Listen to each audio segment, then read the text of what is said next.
में प्रिय भाइयों एवं बहनों, किसी भी संस्था या संगठन को आगे बढ़ाने के लिए उस संस्था संगठन से जुड़े हुए कर्मचारियों का मेहनत और परिणाम के तहत वह संस्था या संगठन आगे बढ़ता है, वह समुदाय आगे बढ़ता है।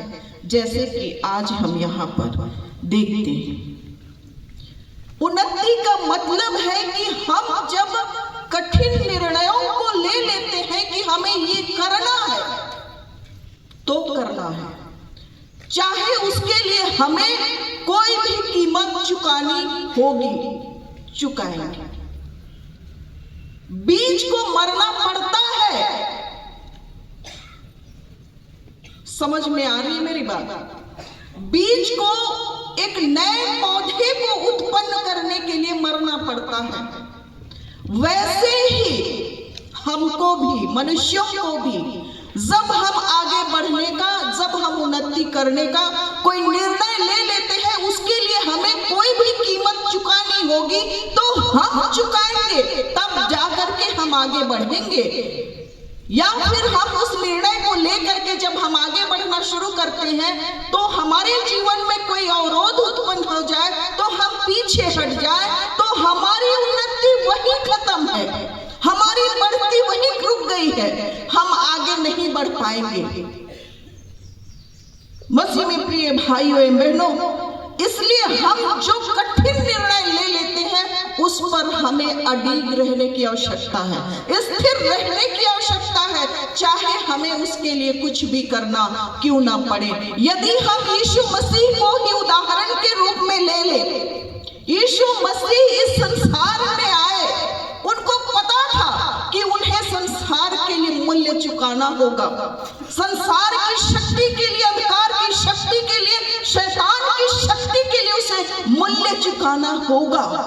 जब समय आया, उसने पिता से प्रार्थना किया कि हे पिता, यदि हो सके तो यह कटोरा जो दुख का है, पीड़ा का है, कष्ट का है, मृत्यु का कटोरा मुझसे टल जाए। कहा था कि नहीं कहा था? कहा था। लेकिन भी उसने कहा तो भी मेरी नहीं तेरी इच्छा पूरी हो, और उसने पिता की इच्छा को पूरा किया। और परिणाम क्या हुआ? आज मेरी और आपकी जिंदगी बदल गई, हम अंधकार से ज्योति में निकल आए। ये हमारी उन्नति के लिए हुआ, ये हमारी बढ़ती और विकास के लिए उसने किया कि यीशु मसीह के मूल्य चुकाने के द्वारा से हम उद्धार और अनंत के जीवन को प्राप्त करें। उस उद्धार और उस अनंत के जीवन जिसका कभी कोई अंत नहीं है। मसीह में प्रिय भाइयों एवं बहनों, हम इस संसार में अपने जीवन को व्यतीत करते हैं और इस संसारिक जीवन को व्यतीत करने के क्रम में हमारे लिए, जो हमारे जीवन के लिए जो आवश्यक वस्तुओं की आवश्यकता है, उसके लिए हम रात और दिन परिश्रम करते हैं, हम एक्स्ट्रा एफर्ट लगाते हैं उस पे कि हम जल्दी से हम आगे बढ़ें, जल्दी से हम तरक्की को प्राप्त करें, और उसके लिए हम कई प्रकार के एक्स्ट्रा एफर्ट को हम लगाना शुरू कर देते हैं। हम इस संसार में आगे बढ़ने के लिए हम कई प्रकार के ज्ञान को अर्जित करते हैं कि नहीं करते हैं? कई क्षेत्रों के ज्ञानों को हम अर्जित करने का प्रयास करते हैं। मसीह में प्रिय भाइयों एवं बहनों, क्यों? क्योंकि हम चाहते हैं हमारे जीवन की सारी सुख सुविधाएं हमें, हमारे परिवार को, हमारे बच्चों को मिले, कि हमारे घरों में, हमारे परिवारों में, हमारे जीवन में किसी भी भली वस्तु की घटी नहीं होगी, और उसके लिए हम बहुत प्रयास करते हैं। मनुष्य जीवन की सबसे बड़ी मूलभूत या आधारभूत आवश्यकता कहेंगे तो रोटी कपड़ा मकान। रोटी कपड़ा मकान के बिना मनुष्य का जीवन अधूरा है।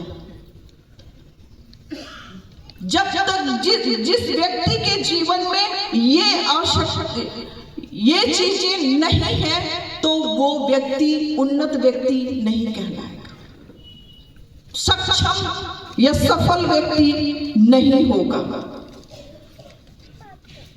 जिस किसी के पास ये सब चीजें होती हैं, सब वस्तुएं होती है, वही सफल और स्वस्थ व्यक्ति होता है। मसीह में प्रिय भाइयों एवं बहनों, आज जीवन में, इस संसार के जीवन में हम आगे बढ़ने के लिए भिन्न भिन्न प्रकार के ज्ञानों को अर्जित करते हैं। जरूरी है, आवश्यक है। परमेश्वर हमारे ज्ञान अर्जित करने के विरोध में नहीं है, हमारे धन अर्जित करने के विरोध में नहीं है, हमारे रुपया पैसा अर्जित करने के विरोध में परमेश्वर नहीं है। परंतु सवाल ये है कि हमने जो धन अर्जित किया है, हमने जो कुछ भी अचीव किया है अपने जीवन में, यदि उसके लिए घमंड करते हैं, यदि उस पर हम अपना अहंकार दिखाते हैं, अहंकार को प्रकट करते हैं, मेरे पास ये है, मेरे पास गाड़ी है, मेरे पास बंगला है, मेरे पास सब कुछ है, बोलिए मत। उसको हासिल करने के लिए सामर्थ्यवान प्रभु ने बनाया आपको, तब जाके आप उस चीजों को, वस्तुओं को हासिल किए हैं। अन्यथा जिसके जीवन में प्रभु अनुग्रह ना करे, व्यक्ति चाह करके भी कुछ नहीं कर सकता।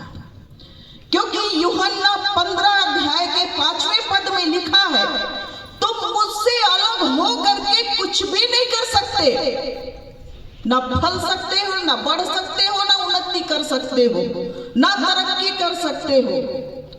मसीह में प्रिय भाइयों एवं बहनों, आज हम आधुनिक दुनिया में जी रहे हैं। हम mobile, computer, cell phone, TV के अलावा और भी बहुत सारी वस्तुओं का जो मानवीय आविष्कार से आविष्कृत हुआ है, हम उनका ज्ञान रखते हैं, उनके हम जानकार होते हैं। ये हमारे भौतिक जीवन के लिए जानना जरूरी है, इनका ज्ञान रखना जरूरी है।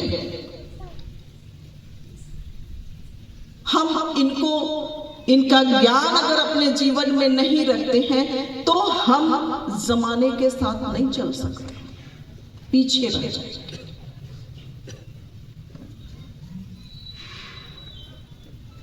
परंतु हम इन्हें अपना सब कुछ ना माने, सब कुछ ना माने।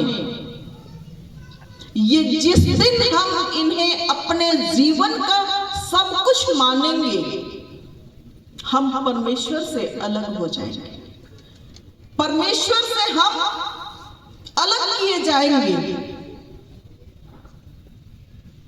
मसीह में प्रिय भाइयों बहनों, इसलिए हमें इन्हें सब कुछ नहीं समझना है। भजन संहिता 14 का 1 में लिखा है, मूर्ख ने अपने मन में कहा परमेश्वर है ही नहीं। ऐसा गलती कभी नहीं करेंगे, क्योंकि परमेश्वर ही है जो एक व्यक्ति को उठाता है, परमेश्वर ही है जो एक व्यक्ति को गिराता है।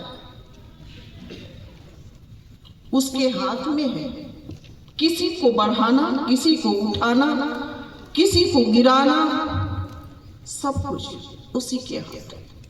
आज हमारे पास जो योग्यता है, हमारे पास जो क्षमता है, हमारे पास जो बुद्धि और ज्ञान है, हमारे पास धन और दौलत है, केवल और केवल प्रभु के कारण है।